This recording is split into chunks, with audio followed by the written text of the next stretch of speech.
Hello students, welcome back to maths class. Today we will start one new topic, small topic, right? So Rolle's mean value theorem and Lagrange's mean value theorem. So just they will give one question to you, verify this function satisfies Rolle's mean value theorem or Lagrange's mean value theorem. Lagrange's mean value theorem. So we are not giving the proofs of these theorems, just we are applying the theorems whether the function satisfies this theorem or not. So what are the conditions for any function to satisfy the Rolle's theorem and to satisfy Lagrange's mean value theorem, Rolle's mean value theorem. In short form, Rolle's theorem, Lagrange's theorem also we can say. So come first Rolle's mean value theorem. When we can say any function satisfies the Rolle's mean value theorem means if the function is defined over a closed interval a comma b, right? And if that function is continuous on that closed interval and it is differentiable on open interval a comma b and f of a is equal to f of b, then we can say that that function satisfies all the conditions of Rolle's theorem. Rolle's theorem means function has to satisfy three conditions, right? So first condition, what is your first condition? It should be continuous on the closed interval a comma b. Next, it should be differentiable on open interval a comma b and f of a must be equals to f of b. Three conditions. If any function satisfies, then there exists a point C belongs to open interval a comma b. What is the meaning of open interval a comma b? The values in between a and b, right? Suppose here your a is there, here your b is there. We will take all the values in between a and b, that is called open interval, right? If we include a and b, then that is called the closed interval. If we take the values from a to b, a and b also included, it is called closed interval. If we take the values in the middle, in between a and b, right, so a and b are not taken, right, in between a and b, then it is called open interval. So if any function satisfies these three conditions, then there exists one number in between a and b such that f dash c is equal to 0. Then we can say that that function, right, satisfies, right, the Rolle's theorem. Okay, so Rolle's mean value theorem. First, the function must be continuous on closed interval. Function must be differentiable on open interval and f of a must be equals to f of b. Then we can say that there exists one number c in between a and b such that f dash c is equal to 0. Okay, that is your Rolle's mean value theorem. Now come to Lagrange's mean value theorem. Here also your function will be defined on closed interval a comma b and the function will satisfy two conditions. First one is same like our previous theorem. F is continuous on closed interval, f is differentiable on open interval a comma b. Then there exists a point C in between a and b, there exists a point C in between a and b such that f dash c is equal to f of b minus f of a by b minus a. Then we can say that Lagrange's mean value theorem is satisfied by the function. Okay, so in this chapter only two theorems we have to verify. They will give one function, verify whether this function is satisfying Rolle's mean value theorem or Lagrange's mean value theorem. So now come to the question, first question. What is your first question? Verify Rolle's theorem for the function y is equal to f of x is equal to x square plus 4, right, in closed interval minus 3 comma 3. Okay. So that means here one function will be given to you. We have to check whether this function is continuous on which interval, minus 3 comma 3, whether it is differentiable on minus 3 comma 3, open interval minus 3 comma 3. Then third condition, we have to prove that AB means you consider this as A, this as B. Then f of minus 3 must be equals to f of 3. Then we have to find that C point which lies in between minus 3 and 3, which satisfies that f dash C is equal to 0. Okay, that is called solving the Rolle's problem. Okay, so come on, first solution, given function is, right, given function, what is the given function? It is given to us as f of x is equal to x square plus 4. Find f dash x. Why? In the theorem f dash c is equal to 0 we have to take, no? So for that sake find out f dash x. After that in x place you substitute c, you will get your f dash c. So what is the meaning of f dash x? It is d by dx of f of x. Right. So it is nothing but d by dx of f of x, x square plus 4. Okay, so we can write this as d by dx of x square plus d by dx of 4. Whenever in the derivative plus minus symbols are there, we will take separate derivatives. This is d by dx of x to the power of n form, n into x to the power of n minus 1. So 2 into x to the power of 2 minus 1 is 1, x to the power of 1 means x only, plus d by dx of a number constant, no, d by dx of constant is 0, so is equal to 2x.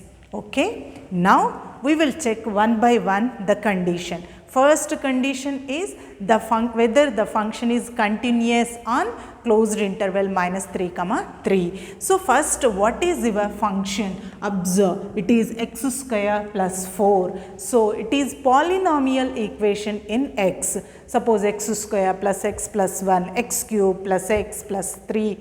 These are called the polynomial equations in x. So all the polynomial equations are continuous functions as well as differentiable functions at the point on all the domain, right, at the point at all the domains. Okay, so therefore what is our first condition? Our function is a, yes, since the function is polynomial, we have to mention that sentence, right, since the function, right, function is polynomial function. Okay, polynomial function. Whenever function is polynomial function, it is continuous as well as it is differentiable, right? So one, f is continuous, right, continuous at which point? At the point where all the domains, so it is minus 3 comma 3. Similarly, all the polynomial functions are differentiable, right? F is differentiable, right? Differentiable. Okay, so at the open interval minus 3 comma 3. Now come to the third condition. What is the third condition? We have to check f of minus 3, f of 3, isn't it? F of a must be equals to f of b, where a and b we have to take it as minus 3, 3, right? So f of minus 3 is equal to, in the given function, what is given function? F of x is equal to x square plus 4. F of 3 is equal to, or f of minus 3 is equal to, in x place we have to substitute minus 3. right? So it is minus 3 whole square plus 4 is equal to 9 plus, isn't it? Minus into minus plus 3 3s are 9. 9 plus 4 is equal to 13. Similarly, you find out f of 3. So f of 3, again same thing. In the function, in x place, we are substituting 3. Right. So 3 square plus 4, 9 plus 4 is equal to 13. So it is f of minus 3 is equal to f of 3. So all the three conditions satisfied. F is continuous at closed interval minus 3 comma 3. F is differentiable at minus 3 comma 3. Why? Polynomial functions are continuous. Polynomial functions are differentiable. Polynomial functions, logarithmic functions are continuous and differentiable at all the domains.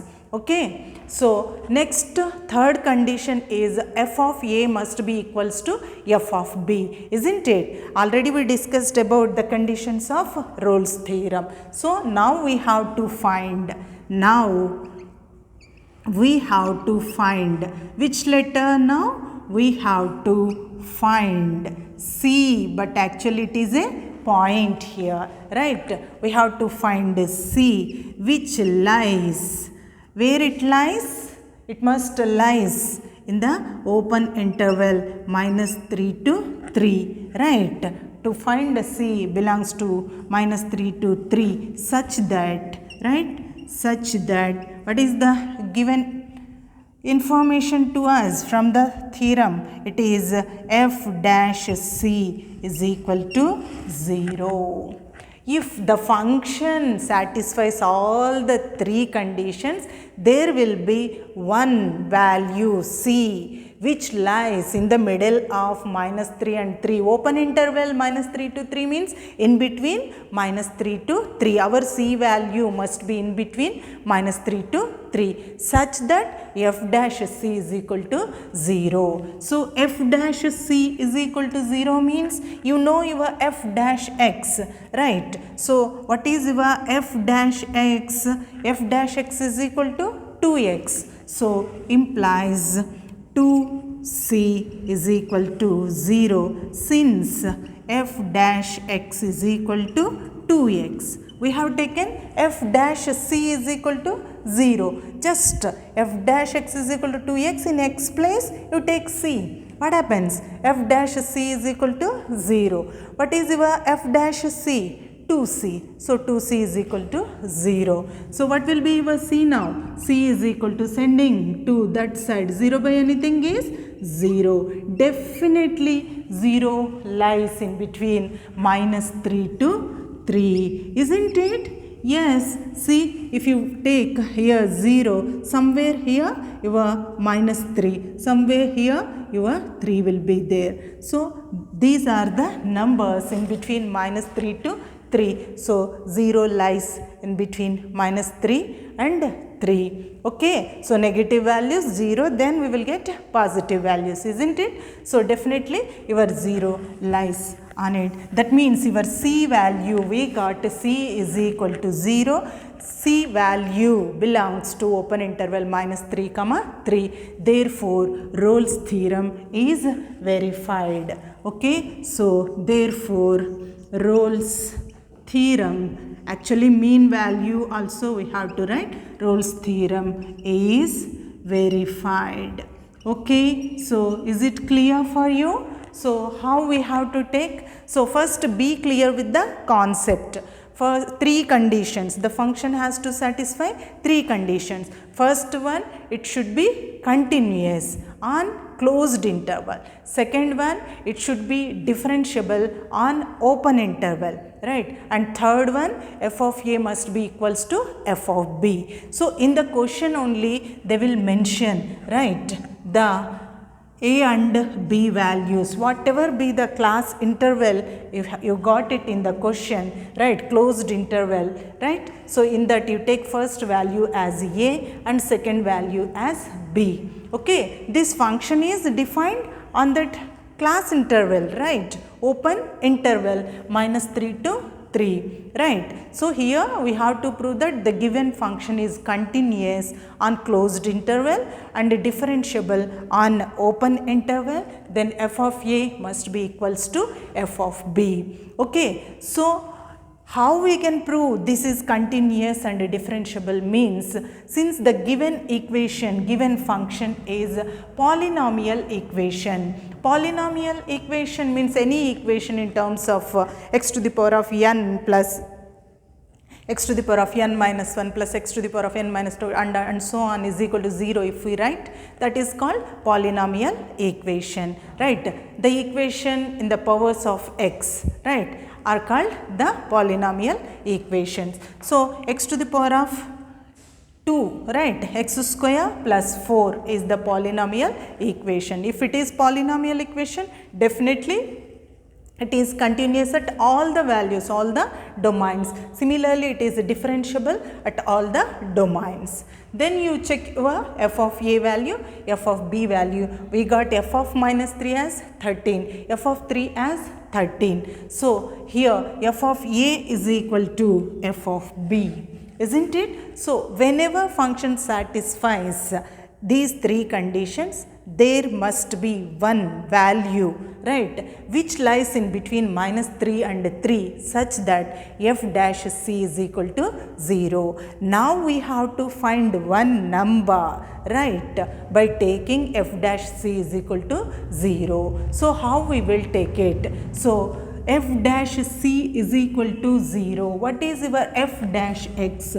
F dash x is 2x. So this value is equal to 0 means 2c is equal to 0, right? Then c is equal to 0 by anything is 0. So your c value is 0, belongs to open interval minus 3 comma 3. That means definitely our c value, if c does not satisfy this condition, then we can say that function is not satisfying this theorem, right? So but here c value 0 belongs to minus 3 comma 3. That means we verified the Rolle's theorem. If function satisfies three conditions means compulsory there exists one number, right, in between those two, right, values. Okay, so such that f dash c is equal to 0. So hence Rolle's theorem is verified. Okay, so be clear with the concept again. So three conditions: continuous, differentiable, f of a is equal to f of b. Then you find out f dash x. In x place you substitute c, you will get your f dash c. You will get one value, equate that value to 0 and try to get your c value. That c value must lie in between the two values, right? Then that theorem is verified. Okay, so now come to the second question. Verify Rolle's theorem for x square minus 1 on minus 1 comma 1. Okay, so again if you observe x square minus 1, again it is a polynomial equation. So same procedure, right? So I will give this as homework question, easy question, that's why I am giving, right? Same procedure, it is polynomial, so definitely it is continuous on minus 1 comma 1 closed interval and it is differentiable on open interval minus 1 comma 1. Then you find out f of minus 1 and f of 1. F of minus 1 must be equals to f of 1. Then you have to find your c value. Definitely that c value will lies in between minus 1 to 1. Okay, so try to solve this problem very easily. If you understand the concept of this question, within 2 minutes you can solve this question. Okay, so that is your Rolle's theorem. Next class we will do our Lagrange's mean value theorem. So in Lagrange's mean value theorem also function has to satisfy two conditions. It must be continuous on closed interval a comma b and it must be differentiable on open interval a comma b. Then there exists a value c, right, in between A and B such that f dash c is equal to f of b minus f of a by b minus a. That is the condition, right? By taking this one, we will find the c value. That c value must lie in between A and B. In Rolle's theorem, by taking f dash is equal to 0, we will find c value, right? What is the difference between the Rolle's theorem, Lagrange's theorem? Both the theorems, first two conditions are same, right? Function must be continuous at that interval, right? Function must be differentiable, right, in that interval, right? So next, in Rolle's extra thing is f of a must be equals to f of b, right? After that, by using f dash c is equal to 0, we will get a c value which lies in between a and b. Here, by using f dash c is equal to f of b minus f of a by b minus a, we will get our c value. That is the difference between Rolle's and Lagrange's. There, Rolle's f dash c is equal to 0. Substitute and solve, you will get your c value. In Lagrange's, f dash c, you have to equate f dash c with f of b minus f of a by b minus a. We have to find separately f of b value, f of a value. Substitute and solve, you will get your c value. Okay, so that c compulsory will lie within or in between A and B. Then we can say that the Lagrange's mean value theorem is verified. Okay, so be clear with the concept. Don't by heart each and every step. Okay, that's all for today. Have a nice day.